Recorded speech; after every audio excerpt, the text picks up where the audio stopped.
In the mist-veiled peaks of the Andes, where the mountains scrape the sky and clouds drift lazily across jagged peaks, there lies a story that resonates with the heartbeats of Peru's ancient stones.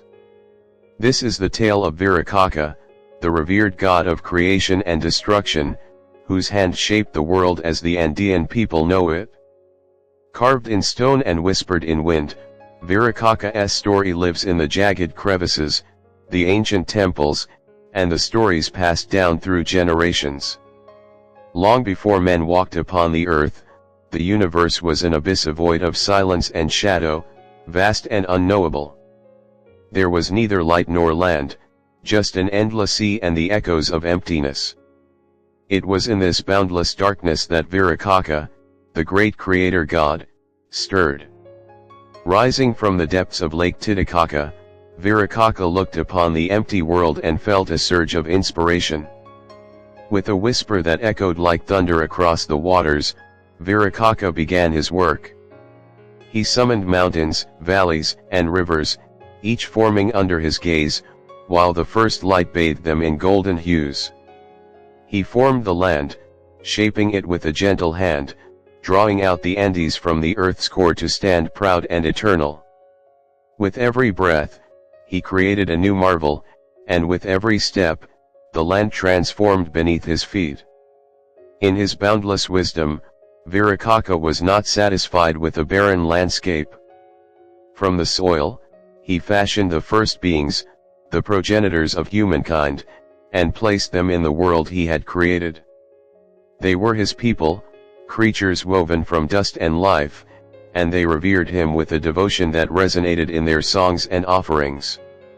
Yet, Viracocha's creations did not live up to his hopes. These early beings were flawed, lost in their own desires and weaknesses. Their voices turned from praise to complaint, their lives marred by selfishness and cruelty. Heartbroken, Viracocha watched as his people turned against one another, and his once beautiful world became tainted by their darkness. As the god of creation and destruction, Viracocha knew what he had to do. He called forth a great flood, sweeping across the land to cleanse it of the disobedient and restore balance. Mountains crumbled, rivers swelled, and the earth itself seemed to shudder under the weight of his power. Only a handful of the virtuous survived, spared by Viracocha's mercy and hidden in caves or high mountain passes. They would become the ancestors of a new humanity, molded in accordance with Viracocha's vision. When the waters finally receded, the land was a blank slate once more.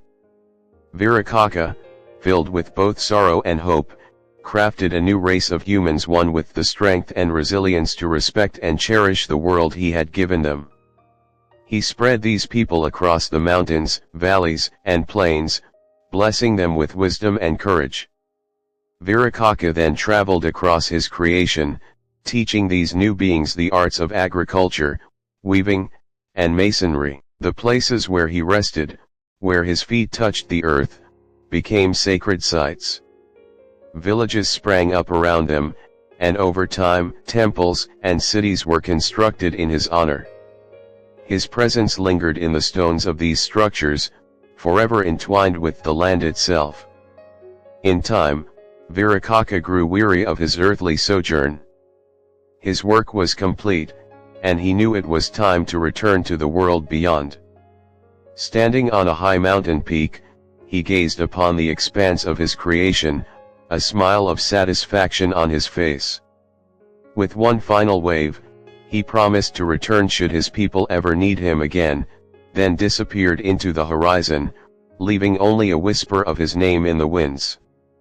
Centuries passed, and the people did not forget Viracocha. His legends were passed down, generation after generation, each retelling adding new layers of reverence and myth. The ruins of his temples were maintained with the utmost care, and his image was etched into stone, his memory immortalized in the mountains and valleys he had sculpted. But not all was peaceful in the land Viracocha had left behind. New conflicts arose, and empires rose and fell. The Inca, mighty rulers of the Andes, claimed to be descendants of Viracocha, wielding his legend as a symbol of their divine right to rule. They believed that the strength of their empire came from their connection to the God of creation, that their bloodline was blessed by his divine power.